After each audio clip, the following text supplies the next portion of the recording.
Michigan. Madam President, I certainly appreciate the senator from Florida's interest in oversight of the coronavirus emergency relief funds. This funding has been and continues to be critical to the American people throughout the pandemic. I also appreciate the senator's support for the creation of the Pandemic Response Accountability Committee when he voted for the CARES Act. This was a provision that I authored to ensure that we would have strong oversight of coronavirus relief dollars. I agree wholeheartedly that we must be faithful stewards of taxpayer money. That's why the CARES Act directed the Government Accountability Office, our congressional watchdog, to oversee coronavirus spending. We are fortunate to receive consistent, detailed reporting and recommendations on these issues. The senator's resolution, however, will not strengthen these oversight mechanisms, nor will it deliver any form of relief to families who are hurting and small businesses that are struggling. If the senator from Florida wants to update the current status of funding from previous coronavirus relief bills, I'm happy to provide one to him.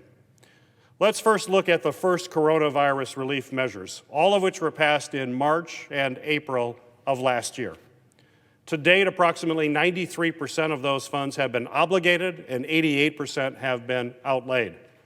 After accounting for benefits that are, by design, continuing to be paid out over time, there is less than $100 billion of uncommitted funds left. And approximately half of that is in Provider Relief Fund for struggling medical providers who their needs continue to be extremely high. For the legislation signed into law on December 27, 2020, more than half of this funding has already been committed. But if we set aside expanded unemployment benefits, which expire next month, small business relief, and the tax credit portion of the economic impact payments, which will be dispersed over time, less than 12% of the funding from December remains unobligated. We know the status of funds from past COVID relief bills. This information is not being kept secret in any way.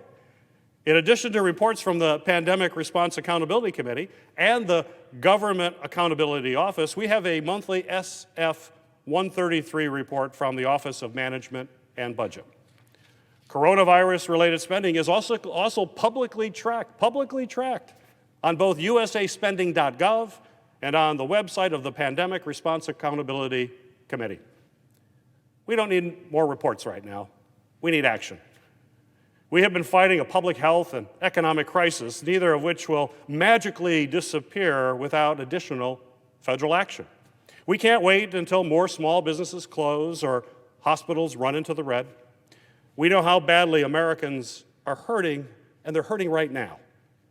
We are a full year into this pandemic that has taken the lives of over 515,000 Americans. And this pandemic is not over. It's continuing to ravage communities and all across our nation. Let's look at where we are right now.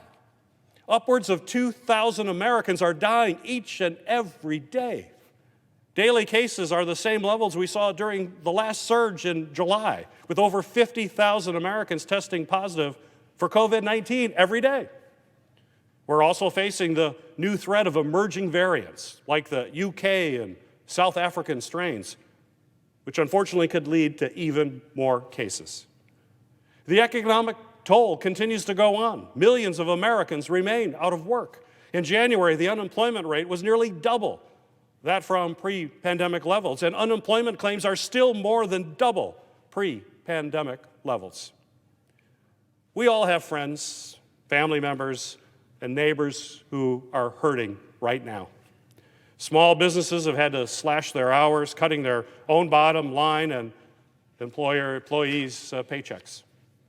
We need to help struggling families by providing rental assistance, stimulus checks, and unemployment benefits. We need to help kids by supporting our schools so we can get back to in-person learning.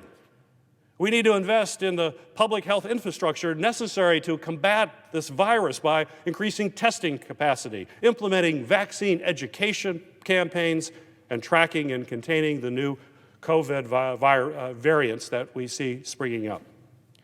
We're starting to see a glimpse of light at the end of this very long, far too long tunnel, but we must keep moving forward. The American Rescue Plan will finally allow us to control the virus, improve the lives of all Americans, and get us out of this crisis. We should not be wasting time on partisan resolutions that will neither deliver relief nor meaningfully improve oversight of COVID relief efforts. We must come together and provide the relief that families and small business all across our country so desperately need. Madam President, I object. Madam President. The junior senator from Florida. I'm extremely disappointed in my colleague's decision to block this resolution. My colleagues and I wouldn't be doing this resolution if we were receiving the information that my colleagues said we're receiving. This has nothing to do with whether we want Senate Republicans want to provide relief. We want to provide relief. We wanted to do it in a targeted manner, and we want to make sure we don't waste taxpayer dollars. This objection just blocked the Senate from requesting basic information that will help us do our basic job. Senate Democrats just objected to transparency. This means they're against getting us the facts, against ensuring accountability, and against getting targeted help to the right people. My colleague is choosing to prevent the Senate from receiving information that is pertinent to our ongoing negotiations. Senate Republicans believe in relief for those hurt by COVID-19. We want to help our small businesses. We want to help those who have lost their jobs. We want to make sure families are able to survive this crisis and come out on the other side with their health and livelihood. But my colleague's objection shows that Senate Democrats are not actually interested in finding a bipartisan solution to our nation's problems.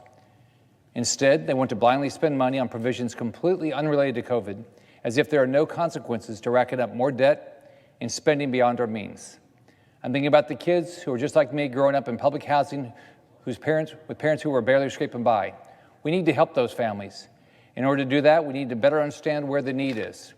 I'm disappointed in my colleague's decision. I hope he reconsiders. I yield the floor.